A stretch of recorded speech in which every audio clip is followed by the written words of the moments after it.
conseil économique social et environnemental bu 8h jotee incha allah ñu dellu si ci ñaareelu pàcc bi à tout à l'heure.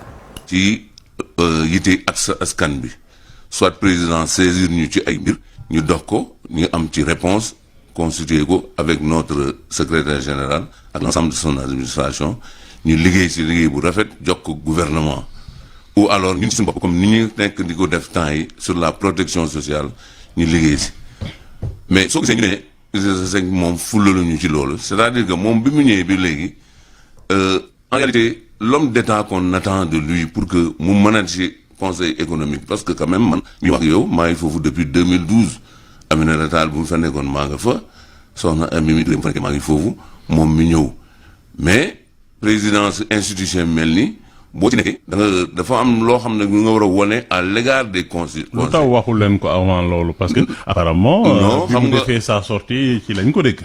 non parce que tout ça c'est des choses que les gens ont emmagasinées ñu xaar ba tey suñ ko waaye parce que dafa am aspect politique bu ci gën mais xam nga tam mënuñu nekk ci biir institution bi dañuy tëb nii rek benn suba rek ñu dem tam ne dañuy non dañ par rapport à ce que seen posture Idrissa Seck bu yëkkiwul woon kaddu doo leen wax dara non yow loolu nga yaakaar waxagu leen non il est là-bas parce que non il est là depuis 2 ans ah 2 ans la première année dañu nekkoon ci situation Covid ñu liggéey ñu doon def yëpp on le faisait sous forme de vidéoconférence. Vidéoconférence bi mu jeexee beaucoup de décisions ont repris leur activité de manière physique Idrissa Seck reprendre parce qu'il était dans une situation un peu difficile. Physiquement il ne pouvait pas répondre kii ñu comprendre loolu donc nit mënul nekk ci situation ñu xamal ko ñun ñu ne dañuy yëkkati ay kàddu yoo xam ne du noonu. Parce que aussi notre rôle là-bas comme je l'ai dit tantôt c'est un rôle de veille et d'alerte dañ nekk di liggéey ci ay programme ci ay avis yoo xam ne dañuy concerté wu avec des institutions et la société civile et tout ce qu'il y a et on n'est pas là-bas seulement avec des membres de Benno Bokk Yaakaar non. Le conseil économique est constitué de 140 membres dont les 80 sont des organisations de la société sur le plan le patronat et tout. Justement fa le problème bi nekk. Voilà sànq ne nga conseil économique social et environnemental c'est une institution de la République. ngeen seppi seen bopp naan fulalu leen yéen waa Benno Bokk Yaakaar. mais mbir mi du mbirum parti. non c'est-à-dire que Georges xam nga fu Idrissa Seck lu indi suñ coow ak moom waxu politique la. mooy ban waxu politique la. mais sortie bu mu def. mais voilà donc ñëwaat nga ni ci luñ doon wax. waa ci lan. c'est-à-dire que loolu moo tax ngeen. non ça su deful acte dafa posé wul acte boo xam ne.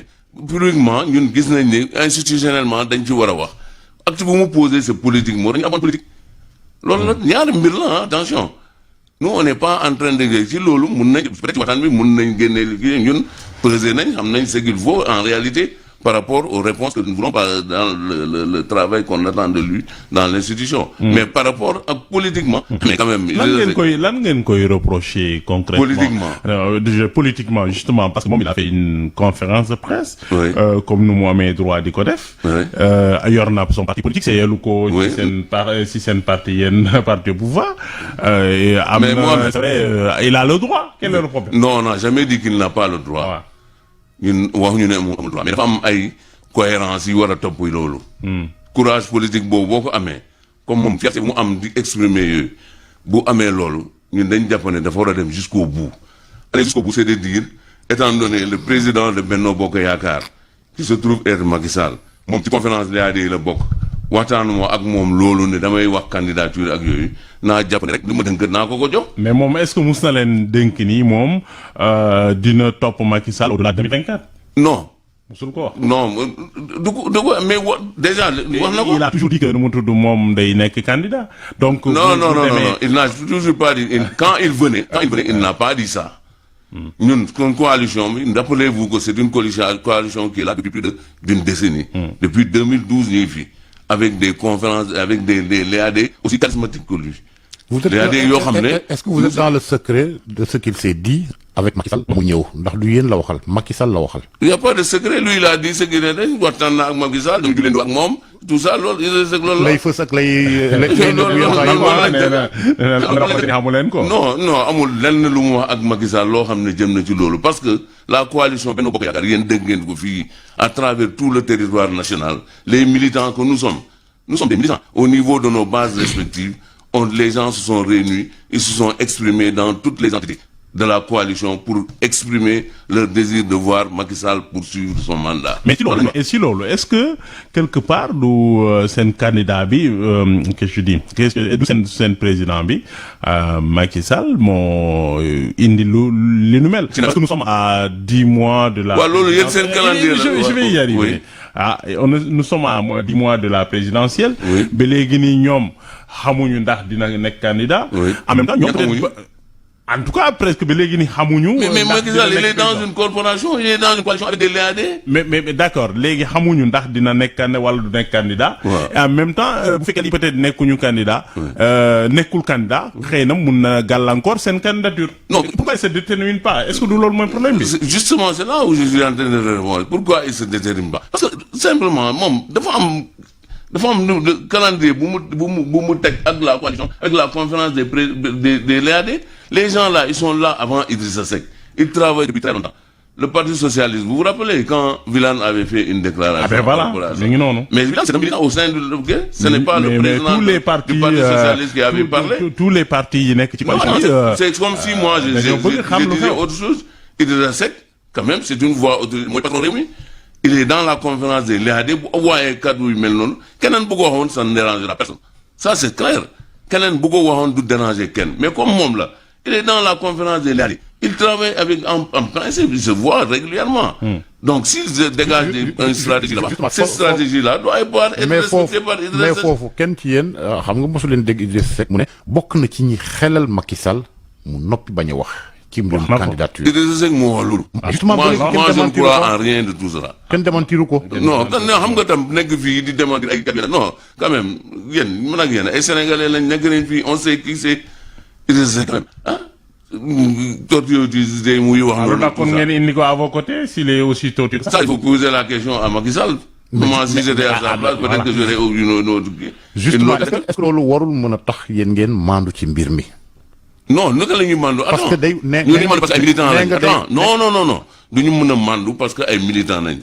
Nous on n'est pas en train de parler en tant que membre du conseil économique, social et environnemental du point de vue de l'institution. ñun institution bi gis nañ ñu ngi koy encadré. lu gën a yomb mooy est-ce que vous doo leen ne seen capitaine bi Macky Sall na ko dindi parce que am na la ko.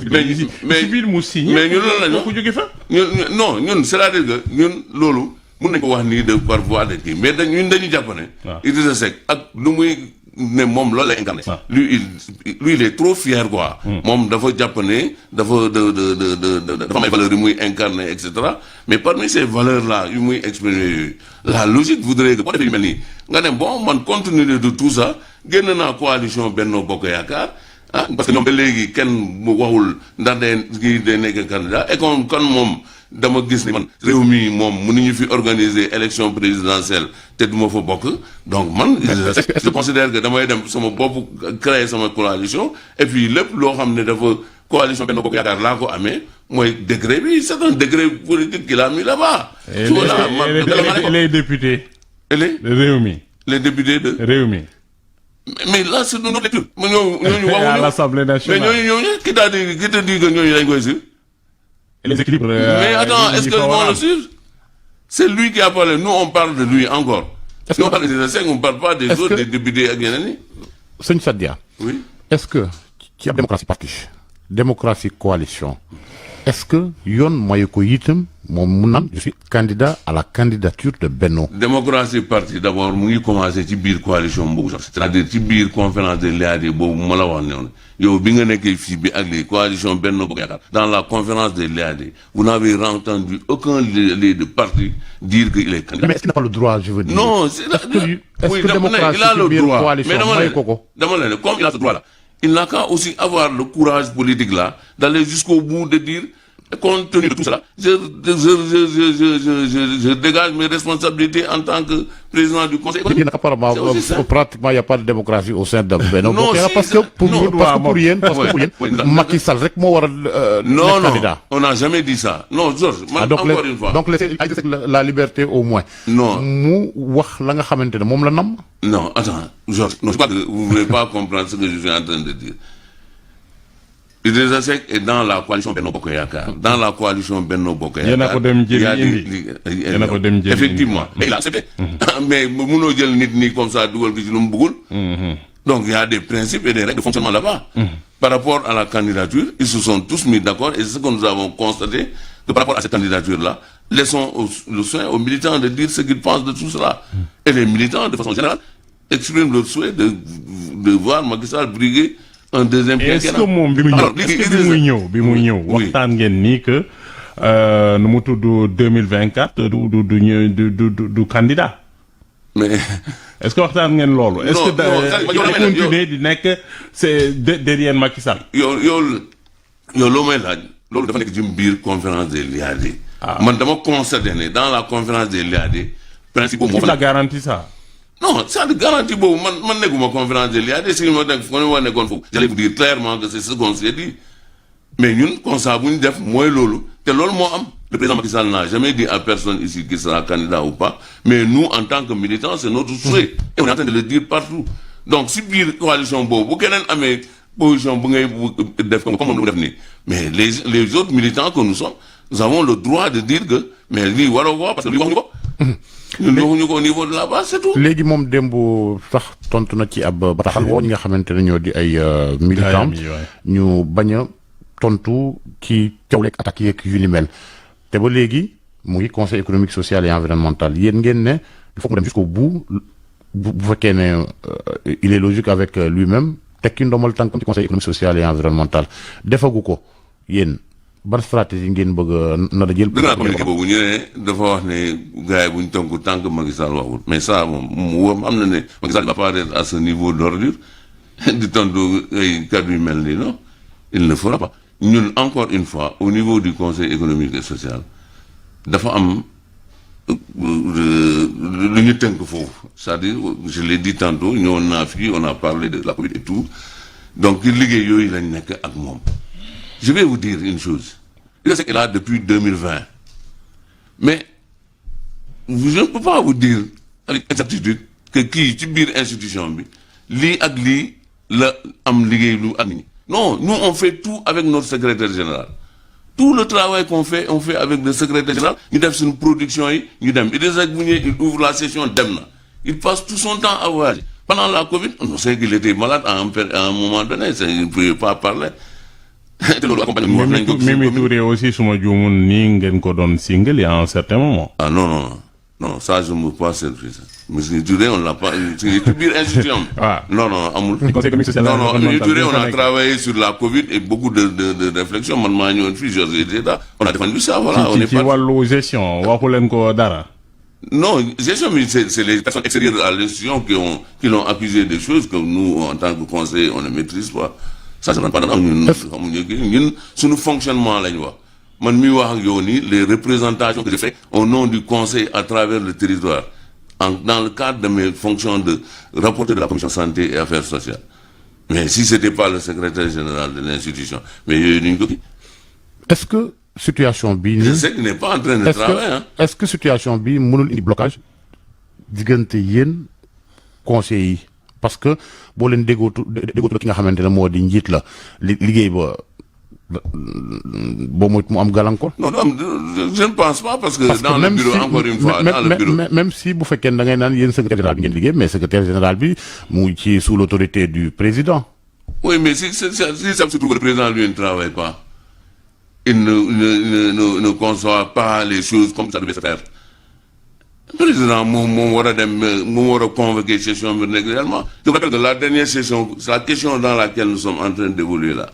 Mais les gens ont été convoqués à 48 heures. Est-ce que tout le monde a la même appréciation parce que du Yann Kessé non, société civile. Ah, mais il faut les convoquer, ils vont donner leur avis. Non, mais c'est leur droit. Mais il y a un politiquer conseil économique social. Parce que c'est politique. Répondre politique. Non, bo dégué ma lay wax lolu.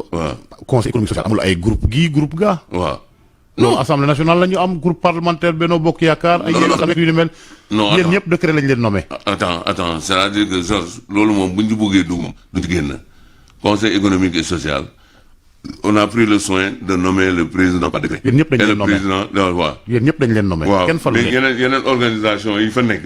organisation socio-professionnelle yi. syndicats yi ak yeneen yi ils sont 80 ñoom ñoo si ëpp sax. mais dañ leen nommé ba léegi. waaw dañ leen nommé mais dañ leen nommé à partir de leur choix fait au niveau de leur corporation. président de rek la leen di signer. loolu moo fa nekk. non encore une fois Georges je crois que il est temps que Idrissa Seck mu may ñu continuer liggéey comme rapport yi ñu amoon entre les conseils affaire relations humaines yi amoon entre nit ñi ak la dernière fois on a perdu une comment dirais-je une de nos collègues à Darou Mousty ñu ngi koy jaale mbokkam yi la collègue Oumou Ba les gens sont allés là-bas je sais que c'est organisé à juste donner une enveloppe de 500 000 francs pour gars yi dem jàll 2 jours après on l'entend dire à Ndiagaña xawma ci lël la dafa joxe foofu 2 millions 500 000 francs da ngeen dégg. da ngeen dégg ci dégg ngeen yemagum. waaw mais bon ça non mais parce que contre ma principe boobu que ça mais ça daf lay woon rek un peu rek moom mais est-ce que wóor na leen 2 millions 500 la fa joxe. ndax loolu la fa joxe. waaw est-ce que wóor na leen. yéen a ko wax dëgg la. ñun waxuñ ko. yéen a ko bind. man boobu mais justement mais moom ba léegi adduwu ci ay nitam adduwuñ ci. waaw non dama lay lire rek loo xam ne moom la ñu wax ci gi. te yaakaar naa ne presse bi jumu ci lu muy wax na ça c'est quand même connu. mais est-ce que yéen xam ngeen relation yi Macky Sall am ak Idrissa Seck am na ñuy ne bu nekkul candidat moom la bëgg teg ci plan B. Benno Bokk Yaakaar est-ce que déggu leen lu mel. non man déggu ma ko te gëmuma ne loolu sax moo am man. vraiment bu nekkoon loolu nag ngeen di. loolu mënul nekk xam nga loolu mënul nekk. waaw c'est-à-dire que yow ban valeur ban capacité de plus la Idrissa Seck am par rapport au comment dirais-je au patron du Parti socialiste par exemple. Pourquoi vous ne citez pas ces gens-là? Idrissa Seck il a perdu son blason il y a très longtemps. Je sais que c'est pourquoi dans son discours vous l'avez vu il était comme une sorte de il voulait être comme une transition rek. yow moom sëñ Fatou di laal fii di laal fii. yow moom sëñ Fatou nee nga déggoo ko te yow la intéressé rek nga bëgg a dégg. dégg nga 2 millions 500 jàpp ne dëgg la. ñu ne la ñibbi nañ suñu plan B ngay naan déggoo ko. non question bu non gis nga jërëjëf docteur Sadia Fati. ñu ngi lay gërëm. voilà merci beaucoup Georges. merci vraiment kontaan naa ci kii yooyu. et puis ñu jàpp ne rek ñun moom dañu nekk ay politiciens et puis ñu nekk aussi suñu liggéey. conseiller économique social et environnemental rapporteur commission santé foofu ci conseil économique social et environnemental jërëjëf Mohamed Alimou Ba mi ma àndaloon ci waxtaan wi nees tuut xibaar ci kàllaam wolof ak ki nga xamante ne moo di El Hadj Assane Gueye nuyu ak ziar soxna Naata Mbaye ak ñamu àndal ca TFM ñu yendoog jàmm. Merci beaucoup Georges Déthié Diop.